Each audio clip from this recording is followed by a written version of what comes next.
والساعة الحثيثة لطي صفحة الماضي وإعادة العراق إلى دوره الحقيقي في المنطقة العربية والإقليمية. نبيل منذر وهذا التقرير. تشهد العلاقة بين بغداد والكويت حالة إيجابية، وذلك لم يأتي من فراغ بل من جهد متواصل من قبل السياسة الخارجية التي انتهجتها الحكومة في رسم سياستها مع جيران العراق. ولعل من الذين تضرروا بسبب السياسات الخاطئة في الوقت السابق هم الجمهورية الإسلامية في إيران ودولة الكويت.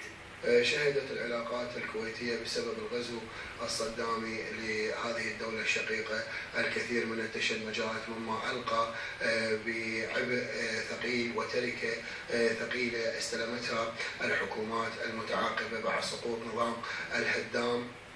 إلا أن الحكومة في هذه الفترة والفترة التي سبقتها حاولت جاهدة لتحسين صورة العراق والعراقيين، محاولة منها لإلغاء أو لطمس الذكريات المقيتة التي خلفها نظام الهدام، والتعامل بروح أخوية والتعامل بروح عدم التدخل بشؤون الآخرين، والتعامل بكافة الأمور بدبلوماسية حتى في حلحلة بعض الأزمات التي طفت على الساحة بالعلاقات بين الحكومة العراقية والحكومة الكويتية، كمشكلة وزارة النقل في حينها، مشكلة الطائرات.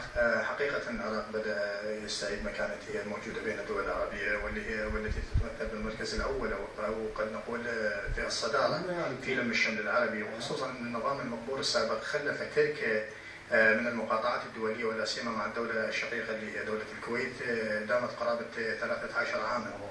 بدأت الحكومة العراقية الآن بتحرك ملحوظ وملموس على كافة الأصعدة والجوانب الموجودة للم الشمل العربي الموجود ولاستعادة العراق مكانته بين الدول العربية، ومنها العلاقات الدولية والدبلوماسية مع دولة الكويت الشقيقة. إخراج العراق من طائلة البند السابع هو